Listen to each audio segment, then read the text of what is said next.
Hey guys, sorry about that. It's a little bit delayed. We're running into what some of you may have experienced before. It's called technical difficulties, and apparently we're plagued by it. But today we're good to go. We're started, and we're underway. So we're excited to have you guys back. My name is Ben Jacobson. I'm the digital marketing strategist here at Page One Power, and I'm also the host of SEO from Home. Thank you guys so much for joining us. Our goal with this series is to sit down with some industry leaders. We're going to talk about providing a variety of topics inside of SEO. And we're going to talk about a lot of different actionable things that you guys can take home at the end of every episode and use that on your own website and, continue to hone your own SEO knowledge. If you guys haven't checked out any of the previous episodes, we put those up on our YouTube as well as on our website as well. So if you go to our website, hit the blog section, then you'll see an area called SEO from Home. You can check all those out. Or, of course, like I mentioned, on our YouTube channel. So we're super excited to have you guys with us here today. Before we get started, I did want to let you guys know that we are still doing our end of summer savings sale that we're doing. And that's 10% off some of our new campaigns. So if you guys are interested in doing something like that, we'll pop up a poll here in a few minutes. It'll just ask if you're interested. If you want to hear more about it, go ahead and let us know. That being said, we hope that you guys ask a whole bunch of questions today because we have Joy Hawkins with us, and she's going to be answering your questions surrounding the topics of GMB SEO, and it's going to be an AMA. So we're going to see how many acronyms we can fit in. We're going to talk about Google My Business, local SEO, and how things have kind of changed during the pandemic, and how things have kind of just changed in general. We encourage you guys to ask those questions. You can also ask those questions or follow along on our Twitter at Page One Power. Or also, newly, we have a SEO from Home Facebook group. So if you guys want to join in and continue those conversations there, just search for SEO from Home and look for the logo that we have there. You guys see from the show there. So again, without any further ado, I'd like to welcome our special guest today, Joy Hawkins. Joy is the owner of Local Search Forum, Local U, and Sterling Sky, which is a SEO agency specializing in local SEO in Canada and the US. Joy, welcome. Thank you so much for joining us. Thank you for having me. Excited to be here. So let's just jump right into it. Tell us, because a lot's kind of been in flux, I feel like, over the last 6 months. I feel like most people would probably agree with that. Give us a lay of the land of kind of where we're at inside of local SEO. Yeah. So it's been kind of crazy the last 6 months. Like Google My Business has really been on overload, pushing out new features, trying to basically come up with things to adapt to the current climate because it's obviously troubling times for small businesses. A lot of them didn't even have, online capabilities, and we're seeing a lot of transition in various industries for people moving from like doing everything in person to trying to do things online. And so I think I want to give credit to Google. They've done a good job at pushing out a lot of different features for businesses like restaurants, trying to give them more options to highlight like, hey, can you eat here right now? Is it just takeout only? What's the deal there? And trying to kind of adapt. They've done a really good job, and the list of different features that they've rolled out in the last 6 months is very long. Yeah. I mean, I've personally noticed it just because, after a certain period of time, you're like, okay, well, I have to, look into, eventually I need to go get my oil changed or whatnot. And being able to find places that are open that offer like contactless, like payment, like they've rolled out quite a few features that I was really surprised with how quickly they were able to just like roll that out. It's pretty surprising. Yeah, so like I know recently, for example, one of the ones that they rolled out was they rolled out like a Black owned attribute, which so that was really well received. So now, if the owner of the business is Black, they can add this little attribute that shows up. They show up on Google Maps. So if you go to the Google Maps view of a business listing, you can see it there, and then you can also see it on the Google Maps app as well. So it was kind of like one I would say that they rolled out, given the times and stuff, but that was US only, so not for the rest of the world. They launched ones like OnSite Services, which is probably one of the newest. So if your business is actually open and you're actually seeing customers at your location, you can add that attribute. And it actually shows up, like some of the ones they've been adding actually show up in the 3-packs. So that's very unlike Google to just launch a brand new feature and then feature it so prominently. Right away. But they did that with online appointments too. So you can say, like, if you do online appointments and you do a Google search, that shows up. And I can share my screen if that's helpful to show like what this, absolutely, this looks like. please. Let me do a screen share here. So here is an example. If you can see I think this is a search for Allstate Chicago. So you'll see like these two little check marks. These are what I'm referring to. These are brand new. The on-site services I only started seeing in the dashboard like I think a week or so ago. And then online appointments, they added like a month or two ago, but they're really visible, which is kind of unlike them. Interesting. So what is it that what is on-site services entailing? Is that meaning like they're seeing people like as like back to normal? Is that what that's indicating? I believe so. They didn't really come out, Google didn't define it for you, but that's my interpretation, would be, that you're actually having people show up at your location, because a lot of businesses are open, but they're doing everything online and virtually. Sure. Or like, meet us at the front door sort of thing. Right. Yeah. Okay. Cool. So that's basically saying like it's showing the levels of openness right inside of that business. Okay. Got it. Yeah, so these are some of the more broader ones. I mean, like if you drill down, like restaurants, for example, have all kinds of different ones that really only apply to restaurants.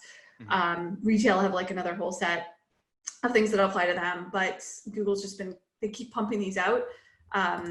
These are the little attributes that I was referring to. So there's now like a Black-owned one that has a little icon as well.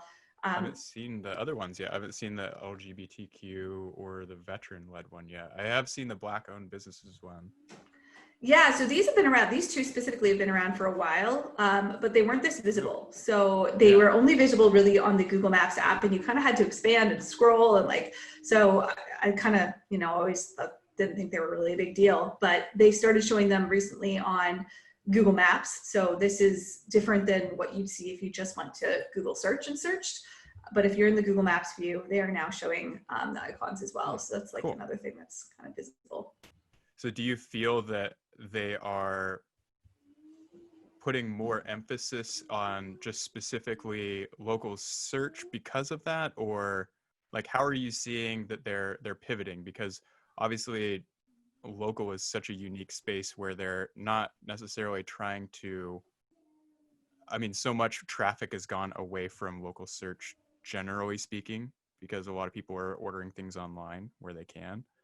But how has that pivot been affected, if that makes sense? I feel like I'm kind of not making a very eloquent point, but whereas people are shifting from like ordering things locally, like let's say if you were to go down to your Best Buy to pick up a cable, if you were to do that and by ordering it online instead, like how is Google reacting to trying to help the local business specifically, other than just the tags, of course, that they're adding here, like the attributes?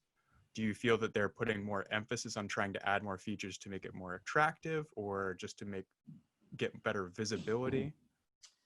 Yeah, so I think it really varies based on the industry, because not all industries are suffering. So I think that's that's a conception for sure. But like, for example, home services in a lot of cases are skyrocketing right now. So we have a lawn care client, for example, whose activity this year is almost triple what it was last year, which is, I'd love to say part of that is definitely from, our SEO efforts, but I'm not going to take credit for all of that. Like a lot of that is there's a huge increase in demand.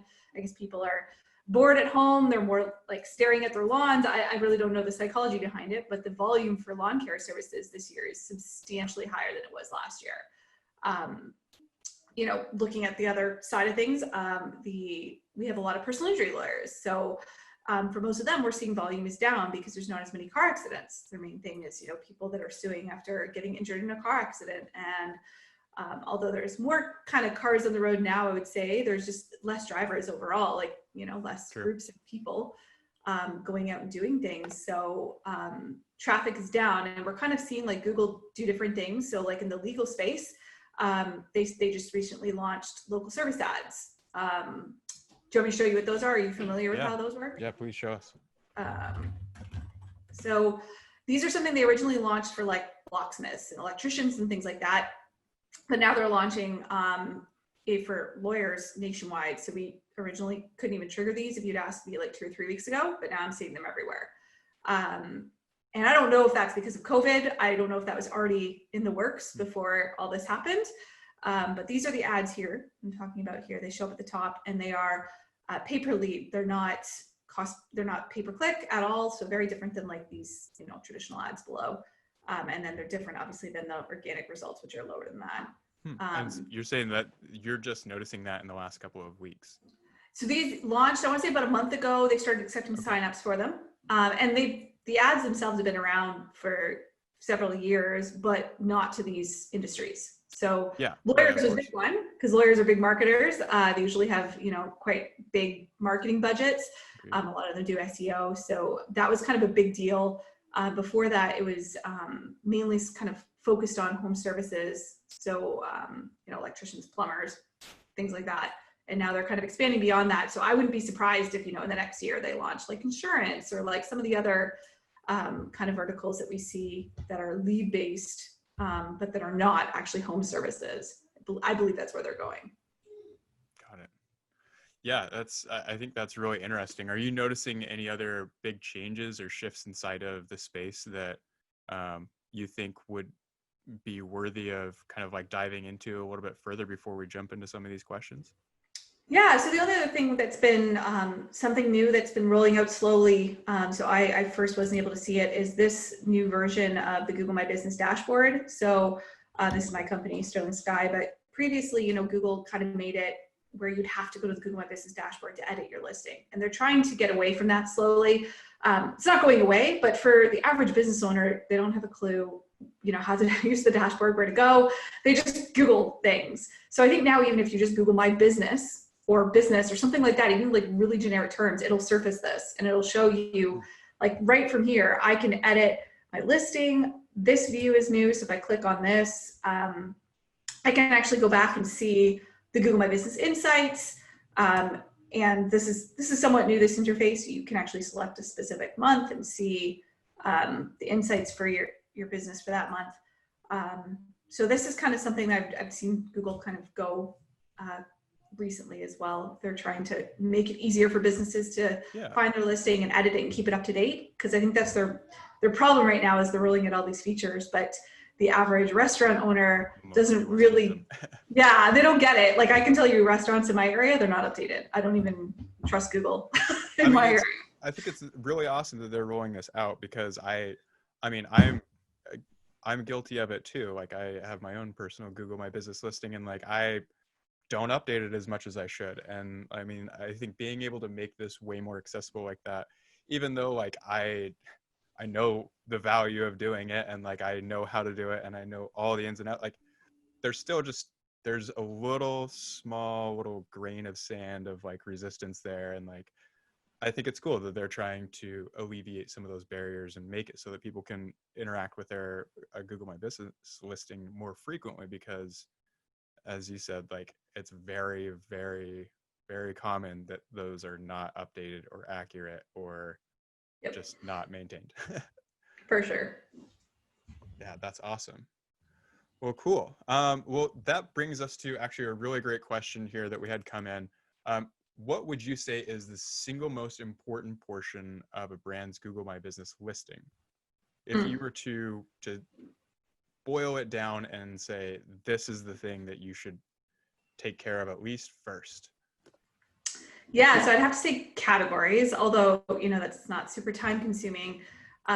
It makes a huge impact. So there are currently 4 different things inside Google My Business that actually impact ranking. So we've been testing all these featured Google's ads. Even the attributes they've been adding don't actually impact ranking. So for example, me having the women-led attribute on my listing doesn't mean I'm going to show up in Google when people are searching, you know, internet marketing companies led by women. Not that anyone would search that. But a lot of them are very visual, right? They're like visual things that you can add to your listing, but they don't actually influence the algorithm at all. Okay. So the 4 that do, that we know for sure do, because we've done like a lot of testing, would be the business name, which is very unfortunate. But having keywords in your business name makes you rank higher for those keywords. And that's, I want to say, almost a flaw in the algorithm. But if you're a dentist and your name is, you know, Seattle dental, you will rank higher by default for queries, that are like Seattle dentist or whatever. So that's not really necessarily one you can do much about unless you want to rebrand. Second would be your website. So the page on your website that you link to, generally we say link to the homepage. Generally speaking, there are exceptions to that, but usually the homepage has the highest authority and kind of ranking weight. If you change that to a different page, it will absolutely shift where you rank and how you rank. So making sure that the page you're linking to is optimized for the terms you care about is really important. The third would be reviews. There is diminishing returns on that though. So, if you get like tons and tons of reviews, we find usually you'll rank further away. You kind of have more strength and prominence on your listing, but it's not like if you jump from 500 to 2,000, you're going to see, a quadruple effect.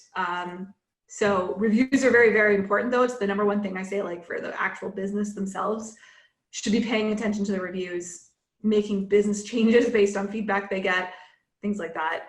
And then the fourth would be categories. So that's the thing, you can kind of influence as an SEO going in. But Google is constantly coming out with new categories. So it's not one of those things you can 100% set it and forget it. And it's also confusing sometimes when people, like if you're in HVAC, for example, there's like 6 or 7 different categories to choose from. So you can add them all to your listing, but depending on which one is your first category, so it's called the primary category, that holds more ranking weight. And if you, it's kind of a challenge because we're actually running into this with a HVAC chain that we work with where they care about plumbing, but they also care about AC repairs and they care about everything. But knowing that like whatever we choose for that primary one will really influence the ranking for that category. We can't do that across all the categories equally. So I always tell people, really think about what service it is that is the main bread and butter. Make sure that's your primary category and then still list your others, but just know you're not going to have as much relevance for those. Is there like a workaround for that? Like, I mean, without getting into like gray area of like what you're supposed to do, like, is there like a legitimate workaround? Because I think a lot of people are feeling that they're also in that situation. There's a lot of people that do, a variety of things. Sure. So sometimes there is something you do is if you're in the medical space, the easiest way around that is to create practitioner listings. So we do that for all of our dentists, because there's like 10 categories that dentists can use. Sure. So, yeah, that makes sense. Creating, if I'm like a solo practitioner dentist named Joy Hawkins, I can create a listing for Joy Hawkins Dental, and then I can also have a listing just for Joy Hawkins. And you can technically have more if you have more practitioners working for you, but if you don't have 5 dentists, then obviously you're limited there. Sure. That's one way, but that only applies to it applies to legal, it applies to medical, like hairdressers can have practitioner listings. So think of like any industry where you're like searching for individuals by name, and then there's also a category for it. Because like I remember asking Google if SEOs could have listings. I was like, can I have one for Joy Hawkins? And they're like, no, it does not apply to internet marketing. I know, right? Yeah. Shame. Why are they doing us dirty like that? I know, but they do apply for a lot of clients. I'm sure that you have. So it didn't work for the HVAC company because unfortunately they're not all like they don't have practitioner listings. If you're like an auto dealer, for example, one thing you can also have is like department listings. If you legitimately have departments and they follow Google's guidelines, that's another way around possibly that category restriction. But there's so many different types of local SEO. It's part of what I love about it, but it also makes it a little confusing because depending on what type of business you work with, there's all these additional things you need to know about. Totally. So we have Scott asked this question here. He says, if a business has multiple locations, would adding the location page within the main domain site be better than adding the main domain URL? So it depends on how the site is set up. And usually my kind of rule of thumb for this is see what's ranking organically. So if you're, let's say, for example, you're a lawn care company, you've got locations all over the US. If you type in lawn care Seattle and the page that ranks is your Seattle page, then that's usually by default the one you want to use. But if it's the homepage that's ranking, which I see quite often, then you'd want to use the homepage. So it's an easy thing to test. And if you're not certain, you can try switching it. I've had some clients where the location page is better and some where the homepage is better. So it's something I usually say, like check organic, but then you can also test the difference, try it out, leave it for a few weeks and see what happens. Yeah, I think that's probably the best approach. I mean, just seeing what Google already wants to do and just let it kind of do its thing. Mm-hmm. Great question. Another question came in. It says, "Hi, how do we resolve the duplicate Google My Business listed in the same account with the same address with different businesses?"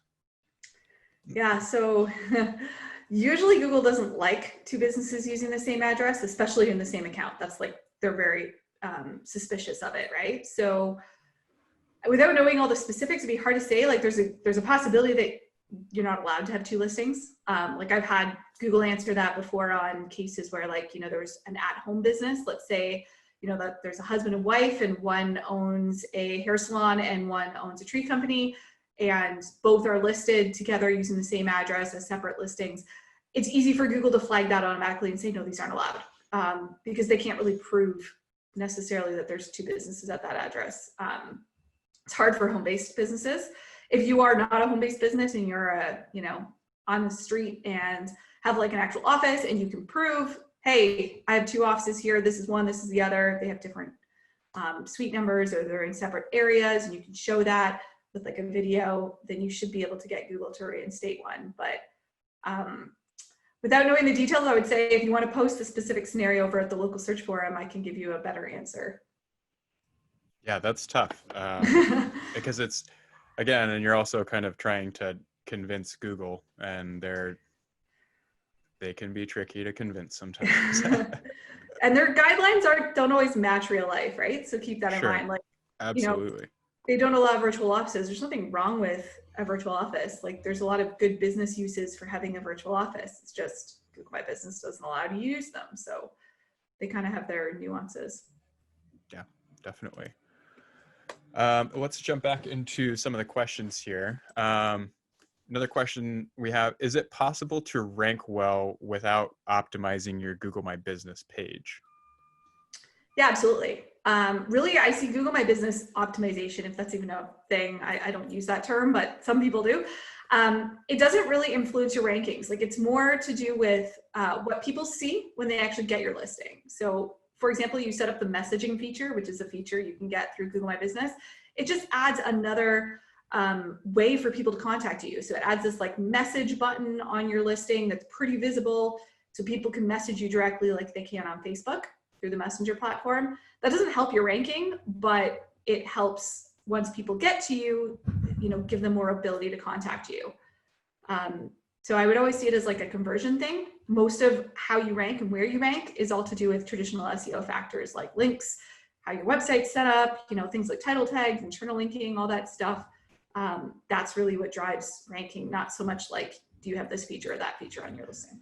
I feel like Google My Business optimization, if you're to call it that, I feel like that's more almost optimizing for like, I mean, I guess it's the same thing that we preach in SEO, is optimized for people. Like that's really what it is. Having that message feature doesn't necessarily impact specifically your rankings, but what it does do is it's showing your audience that's viewing that with their physical eyeballs, like, yes, this is someone who's like engaged with what's going on.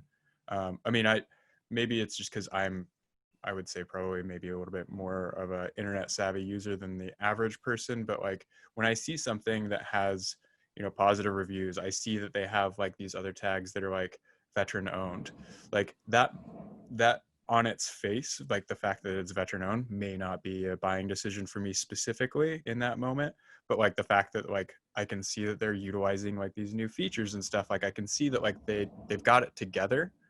And like I feel like subconsciously in my mind, like if I see that like people are maintaining, like if all of their other ducks are in a row, like that makes me feel like they're running their ship well. Like that's just me though. For sure. And so I feel like a lot of like some of these things that aren't necessarily are optimizing or affecting the algorithm sometimes get lost in the, oh, well, it doesn't matter, it doesn't affect the algorithm. But I think Google My Business is a perfect example of like how it does affect it, but not in maybe the traditional sense. Yeah, like I just think of it as like conversion rate optimization, right? It's just like maximizing your conversions, and who wouldn't want to do that? Once you rank, that's kind of like, another step to increase the amount of leads you get is, give people more ways to contact you. Make sure they know everything about your business that would help sell your business. That's where Google My Business comes in. Totally.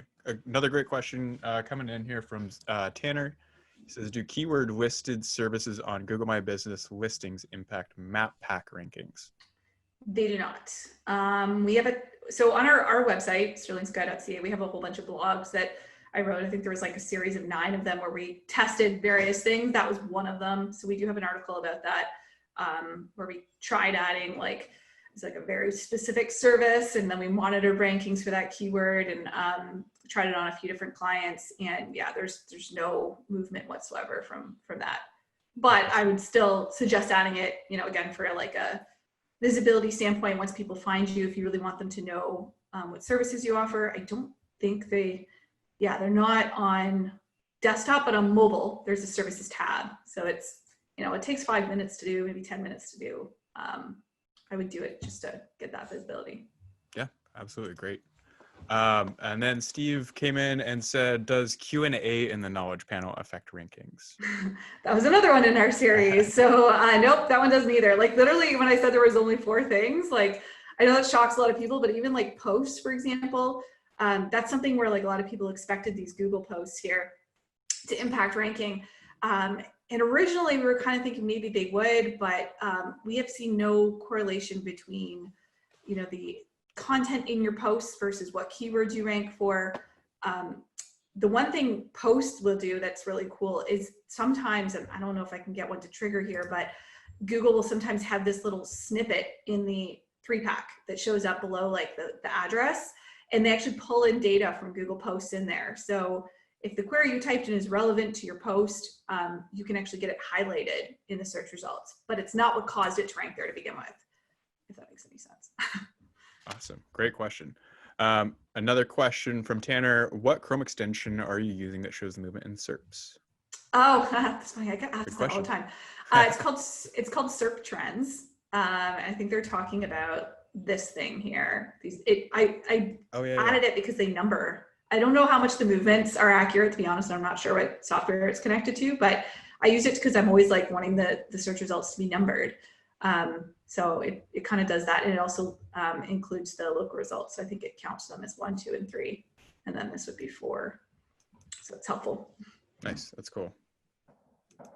Jennifer asks, does using call tracking phone number affect rankings or NAP? No. So that's another one in our series. This is good. So that's good. Like hitting all the points. This is perfect.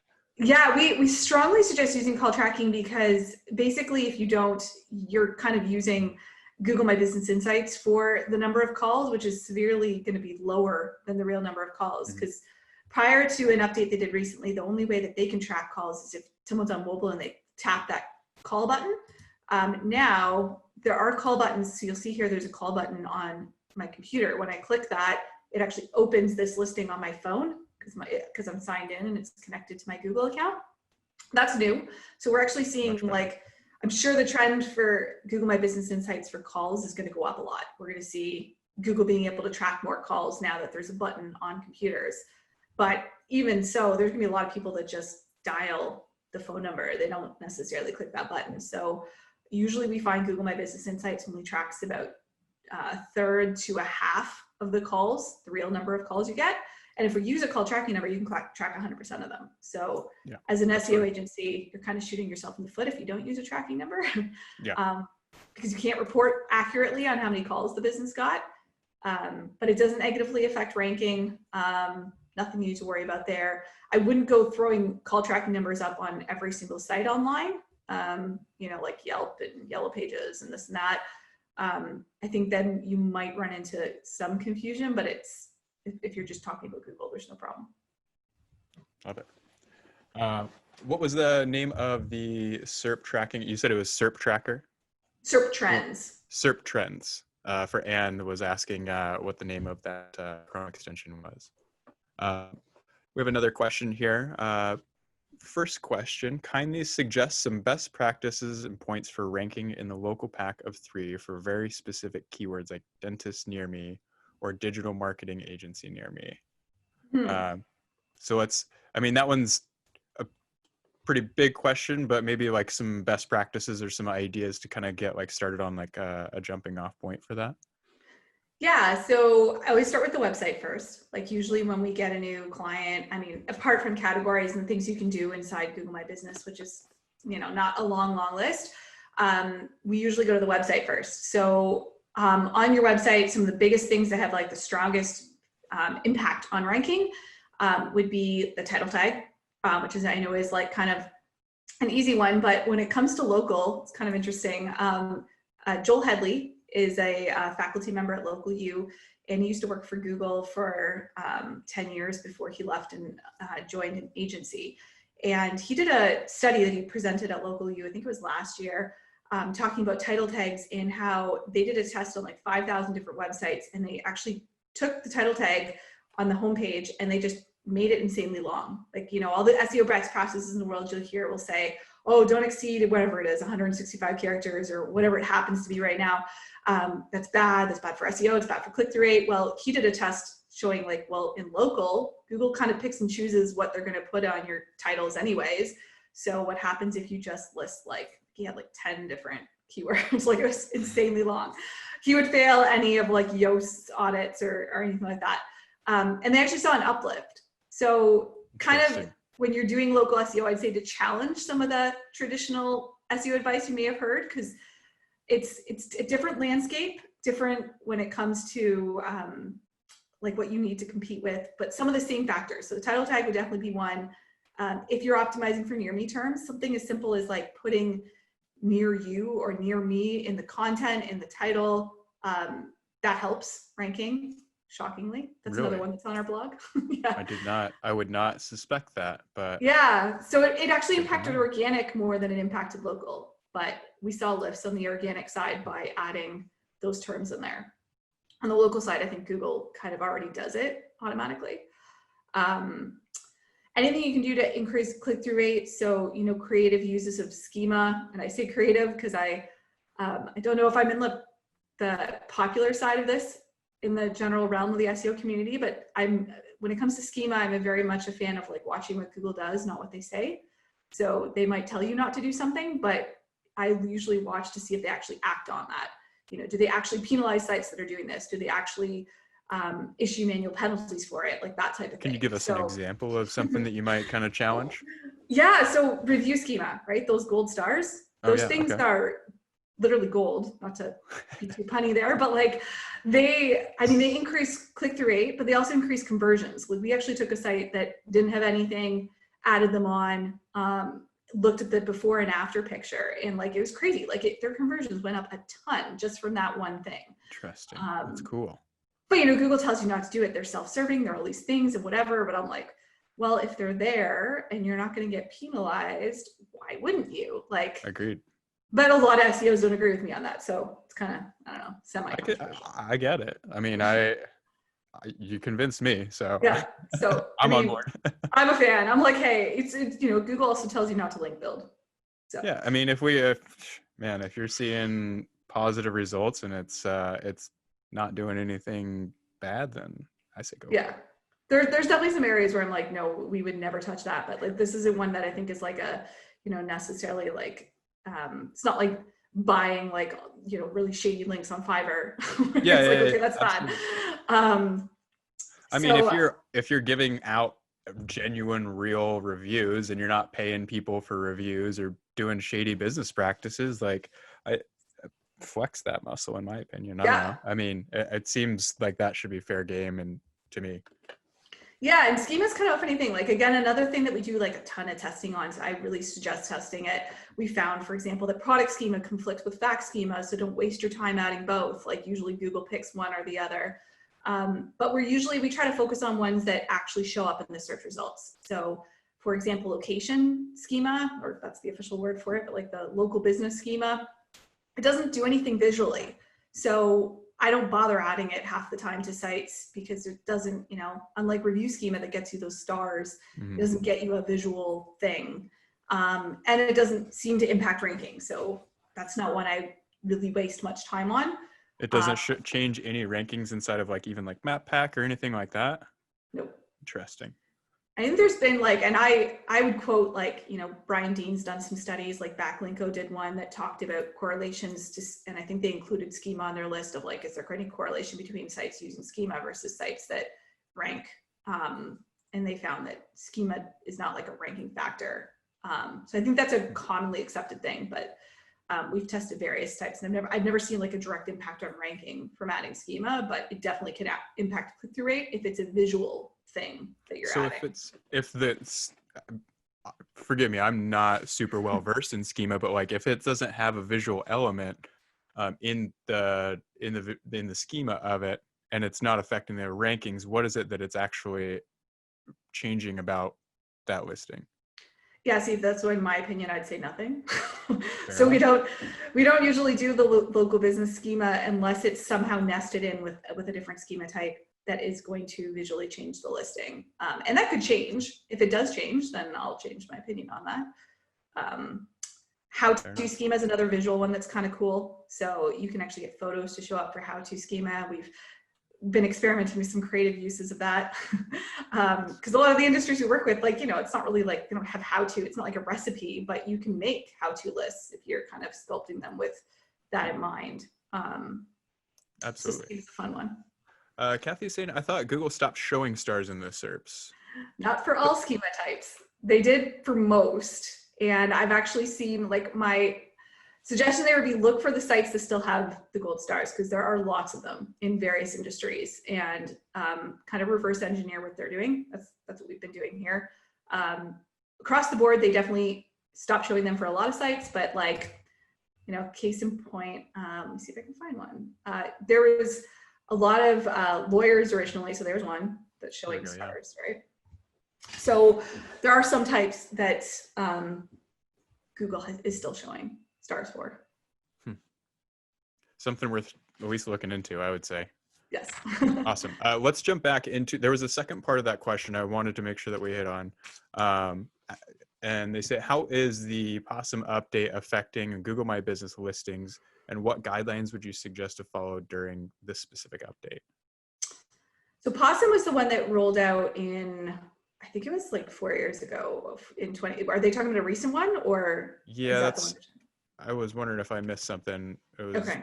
Were you referring to maybe the more recent one? So there hasn't been any major local algorithm updates that have happened this year. Like, I'm trying to think of when the last major one. The May 2020 is the last one I can think of.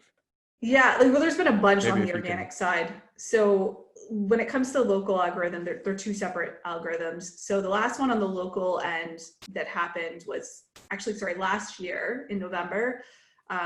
So we named it Bedlam, but Google, it was the first time that Google had ever confirmed an algorithm update to the local algorithm. Like they always do it for local, for organic, sorry, but they generally, like, you don't see people like John Mueller tweeting updates to the local algorithm, but Danny Sullivan actually did confirm the one in November. The one they might be referring to, there was one back in the spring that happened that was nuts, and it may have been May or April. Mm-hmm. It wasn't actually an algorithm update, it was a bug. And shockingly, they confirmed that. Like, I was not expecting Google to come out and say it was a bug. If it actually was a bug, I'd expect that they'd want to hide it or something, but they actually confirmed on Twitter that that one, we saw this like insane up and down, like it was nuts, and happened for several weeks. And then Danny Sullivan basically confirmed that it was a technical issue and they fixed it. Interesting. And so everything that was taking place because of that, like anyone that maybe hasn't made any updates since prior to that bug coming out, are there any updates that they need to be paying attention to, or they should focus on now, or is everything back to status quo as it was prior to the bug? Yeah, pretty much it was back to normal, like the crazy drops. And what we were seeing while that was going on was like people would go from like first to like 20th to first, like it was insane. Whoa, huge swings. Yeah, so there was a post on local search forum, I think I had like 100 and something responses from people like just giving various examples, and some of them were pretty wild. So I didn't know what was going on at the time. I assumed originally it was some type of algorithm update that was in the process of rolling out, but no, it was a bug. So There hasn't been anything major since the last fall. So November 2019 was when Bedlam came out. That was the last big one. I'm not really foreseeing a major one. If they do, I mean, if I had to predict something, I would hope that they would maybe minimize the amount that the business name impacts ranking. That would be nice, but I'm not holding my breath. Awesome. Another question from Kathy came in. She's asking, if a site shows in the 3-pack, is Google still only giving one place on page 1, meaning that the site won't also show on page 1 in organic? Yeah, no, that they have no relation to each other in that sense. So you'll usually actually see the opposite. Normally, the people that are high in the 3-pack are also high organically. Also so in the organic results, yeah. Yeah, so you're going to notice a lot of the same people.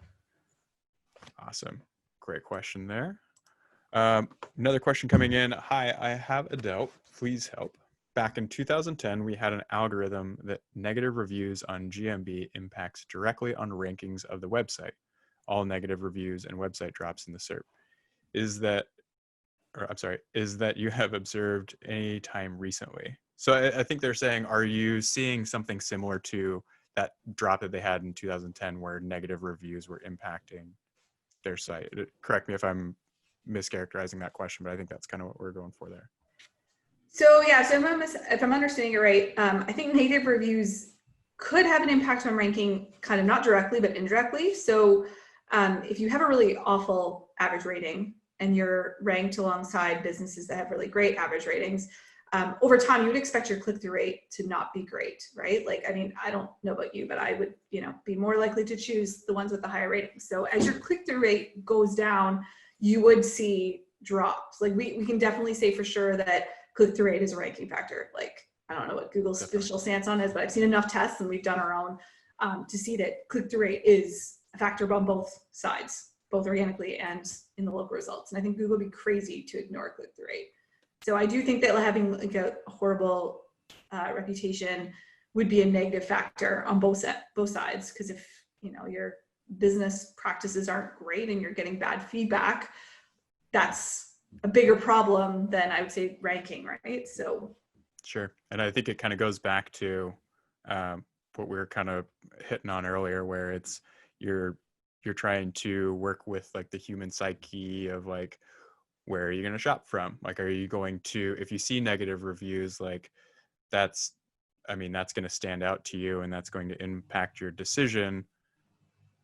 Even if you're going to be number one, if you're number one in organic rankings and you see, a mess of negative reviews, all of that work to get to number one organically might be for null if you're being followed around by negative reviews.